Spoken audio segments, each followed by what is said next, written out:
exigiendo que se me diera una explicación porque yo no estaba pendiente de un delito, no tenía un diploma de doctora en medicina, por tanto no estaba ni siquiera en las restricciones profesionales y no daban respuesta. Yo imagino que cuando decidieron hacer la reforma migratoria se dieron cuenta que había personas como yo que eran el termómetro, que nadie iba a creer que era una verdadera reforma si no permitían a estas personas salir. De todas formas, todavía hay muchas restricciones. Yo hoy en la mañana me encontré un amigo aquí en Berlín, un cubano, me dijo, me encantaría ir a verte, pero no puedo, porque si la embajada cubana me hace una foto fuera del Instituto Cervantes, puede ser que no me dejen entrar a Cuba.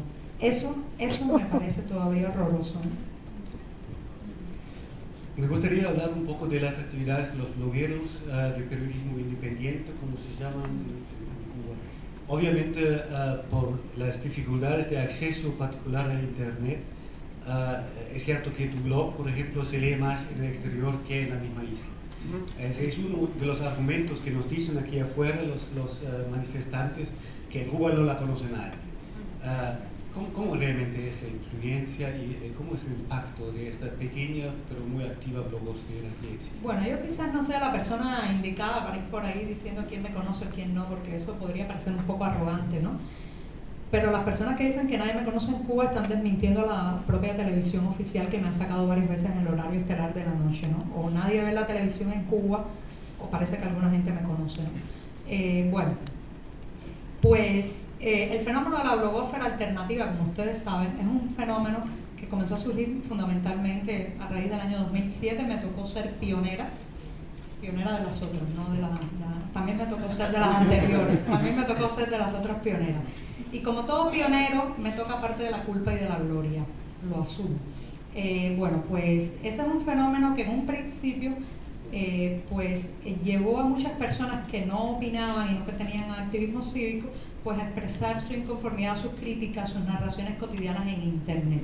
Después comenzó un proceso mucho más interesante y era que personas que ya tenían un activismo, sea en el tema de los derechos humanos, el partido de oposición, un activismo de cualquier tipo, comenzaron a utilizar la herramienta del blog para hacer sus propuestas, narrar sus plataformas, contar un poco lo que hacían cada día, de manera que se transitó del mundo real al mundo virtual y viceversa, o sea, de la pasividad al activismo, al ciberactivismo, y también del activismo físico al activismo virtual. Eso es muy interesante como proceso, ojalá un día pudiera tener tiempo en esta vida para analizarlo, ¿no? Pero bueno, ha sido un proceso muy enriquecedor. Yo digo que la blogósfera cubana nació contestataria, nació rebelde. Después apareció la contrablogósfera. Todos estos movimientos normalmente por el gobierno cubano son interpretados como una batalla, una trinchera y una especie de batalla ideológica virtual, pero nació fundamentalmente crítica, ¿no? Después apareció Twitter, como ustedes saben, y bueno, pues complementó un poco la crónica pausada del blog con la inmediatez del tweet, ¿no? ¿Y qué ha ocurrido? Y ahí está la explicación de cómo funciona el tema de conocer nuestros textos o nuestros planteamientos en Cuba. A veces hay como un efecto boomerang. A mí me han pasado cosas muy interesantes. A mí me ha pasado que estoy caminando por una calle y encuentro que se ha derrumbado un edificio. O sea, y envío un tweet y digo, hay un edificio en la calle Infanta, esquina Zanja, que se ha derrumbado.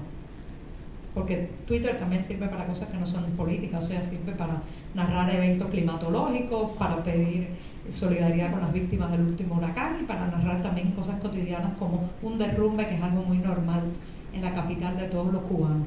Entonces, narro eso, de pronto ese tweet sale, lo leen 300, 400.000, 500.000 posibles lectores de Twitter, y a lo mejor alguno de ellos es un cubano que su familia vive cerca de la esquina de Infanta y Zanja, ¿no? Entonces, normalmente esa persona toma el teléfono y llama a su madre, a su hermana, a su padre en Cuba y le dice, ¿no te has enterado que se ha caído el edificio de la esquina? Y esa persona que no lo sabía se entera de lo que ha ocurrido unos metros de ella por este efecto prácticamente boomerang de rebote, de información que sale y la rebota. Estoy diciendo un caso, hay muchos. Entonces, no diría yo que lo que se da a conocer al mundo después no se conoce dentro de la isla. No olviden que en Cuba hay un efecto muy importante ahora, que son las antenas parabólicas ilegales.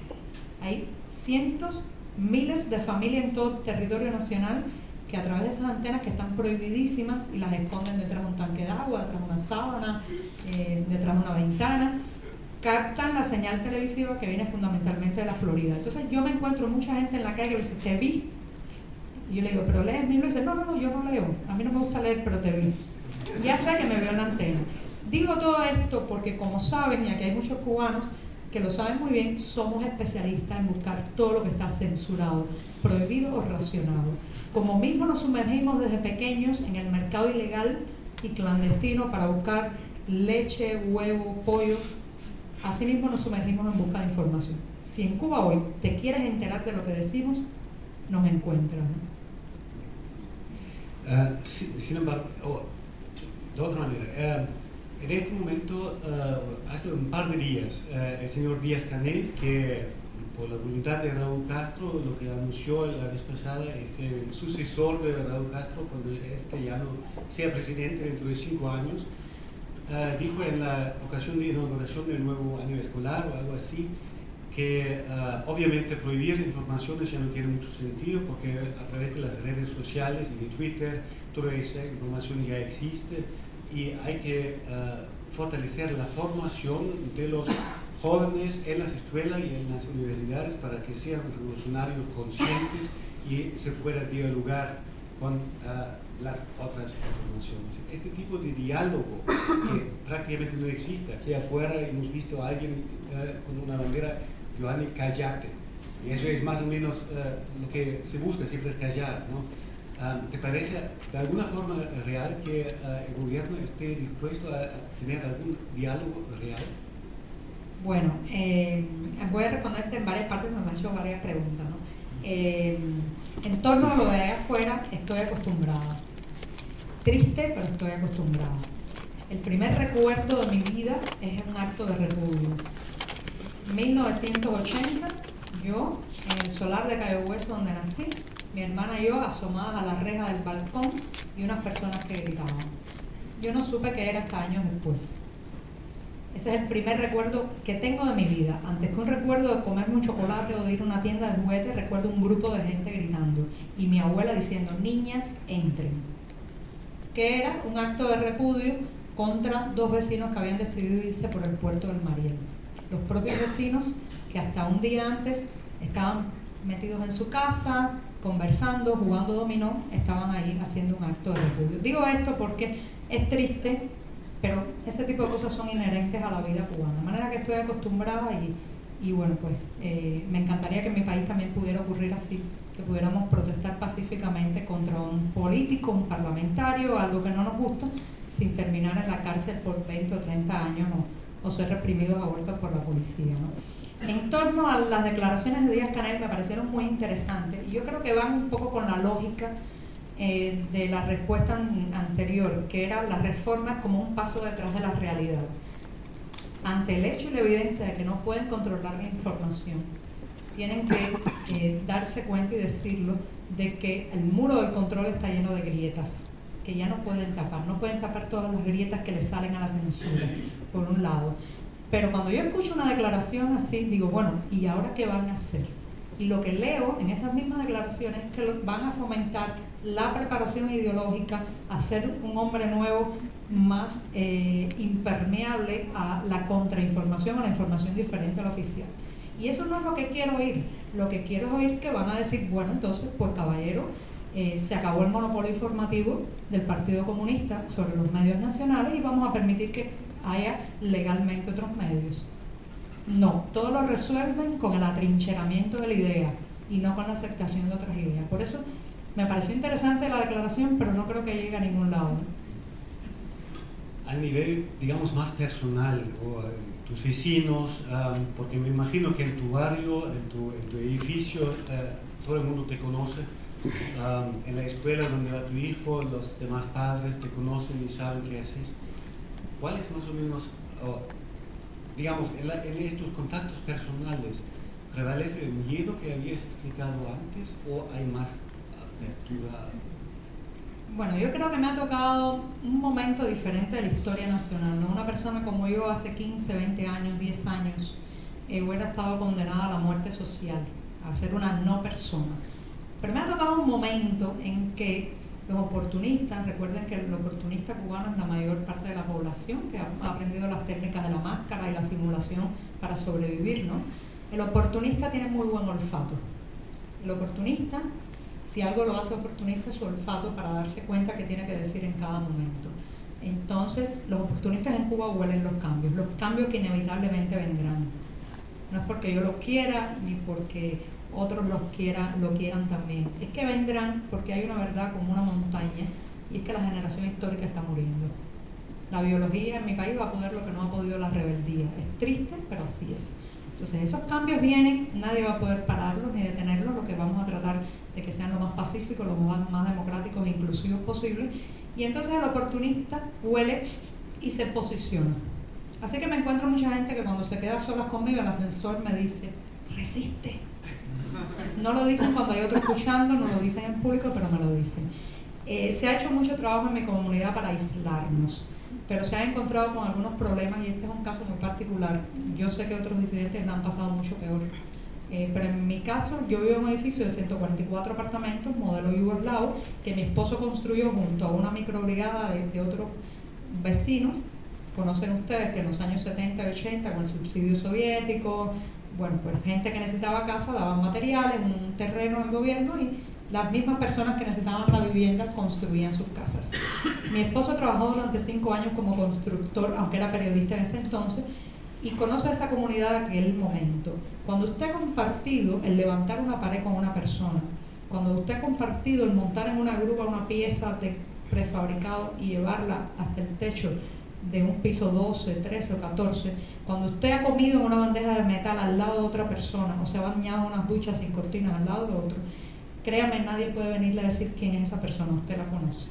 Hay una frase muy linda de José Martí que dice, subir montañas hermana hombres, construir un edificio también. Por tanto, todos los intentos que han hecho por dinamitar las relaciones con la comunidad han sido desafortunados. Por otro lado, y esto es una pequeña anécdota chispeante, cuando mi esposo fue expulsado del periodismo, allá en la época de la glasnost y la perestroika, que él quiso que se podía hacer una glasnost en Cuba del periodismo oficial, tuvo que sobrevivir siendo mecánico de ascensor. En un edificio de 14 pisos, nadie quiere ponerse en mala con el mecánico de ascensor, se lo puedo asegurar. Voy a leer la primera pregunta que nos llega a través de Twitter, y llega desde Londres. Aquí dice, aparte de la familia, ¿por qué quieres regresar a Cuba? ¿Y cómo imaginas Cuba en 10 años? Muchos saludos, Caterina de Londres. Bueno, yo quiero regresar a Cuba porque Cuba es mi país. El país donde nací, donde quiero que nazcan mis nietos, el país que amo. Amo mi país, que no es, mi país no es ni el gobierno, ni el partido en el poder, ni el hombre que lo dirige. Mi país es mucho más grande. Mi país es el país de la simpatía, un país tocado por la magia de la poesía, con magníficos poetas, creadores, pintores, desde antes y espero que desde mucho después.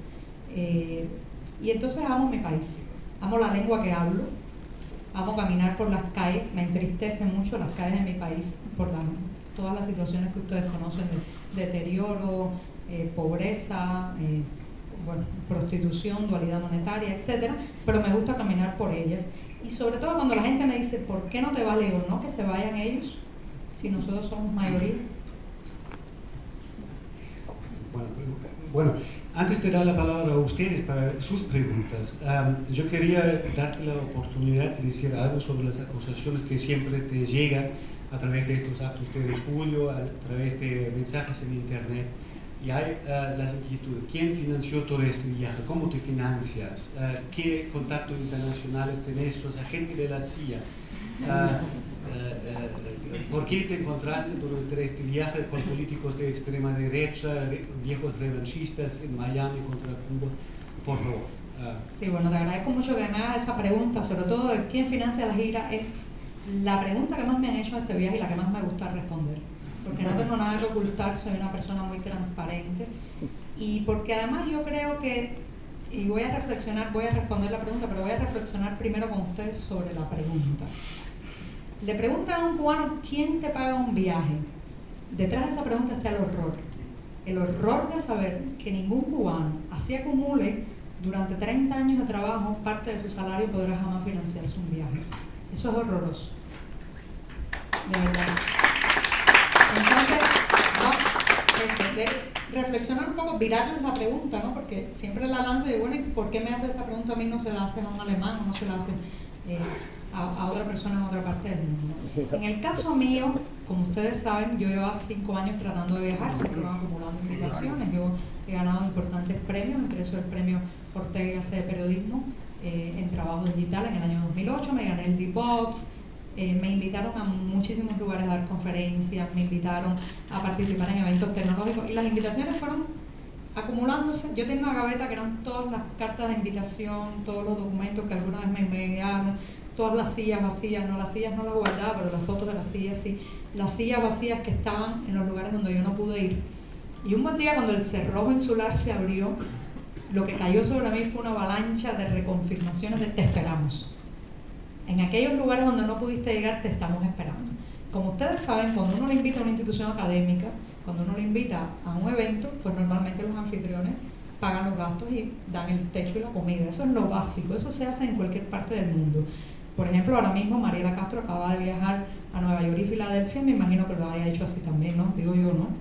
O viajó con el dinero de las arcas de mi país. No sé, yo pregunto. Bueno, volviendo a mi caso. Que solo soy la hija de un maquinista de trenes.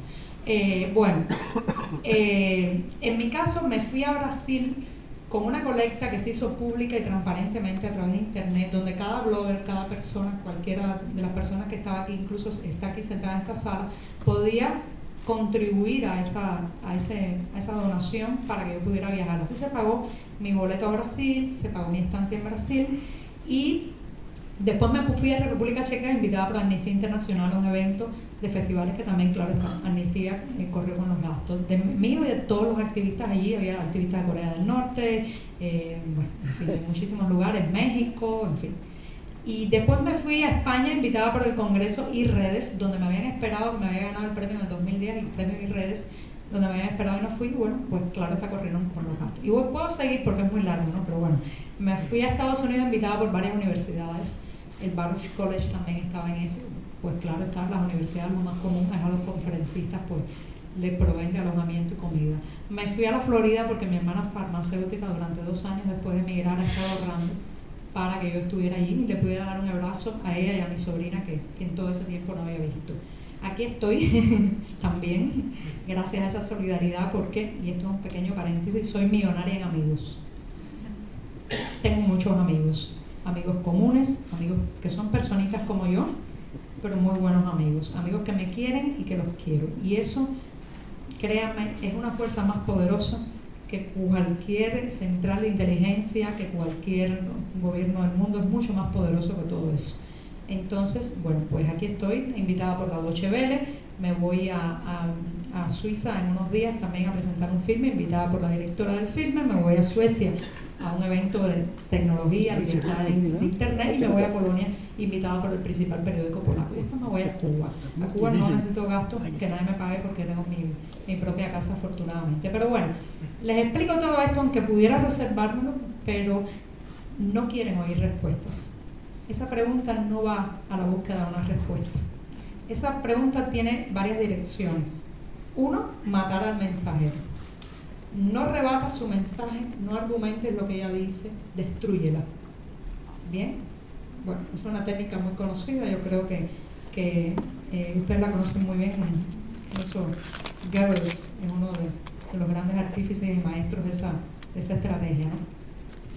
Otra estrategia de esa pregunta es: hazla hablar de otros temas, pero que no hable de Cuba, que hable de ella, que se defienda a ella, que gaste minutos y segundos para que no hable de la realidad cubana. Está bien, no importa. Y otra estrategia también que se busca con eso es miente, que algo siempre queda. Estoy preparada para las 3, las conozco muy bien. En torno a con quién me he encontrado en mi viaje, me he encontrado con mucha gente, porque yo soy una persona puente. Yo nací en un punto de mi vida en que me di cuenta que me tocaba una época en que todas las etiquetas, todas las definiciones, todos los límites que nos habían enseñado se estaban derrumbando. Soy enemiga de las etiquetas y las definiciones puntuales. Cuando me preguntan ¿qué tú eres? Yo, bueno, yo no sé, medio camino entre activista, periodista, blogger, filóloga, en fin, de todo un poco. Entonces, me he encontrado con mucha gente de derecha y de izquierda. Yo no le pregunto a la gente de qué tono es para darle la mano.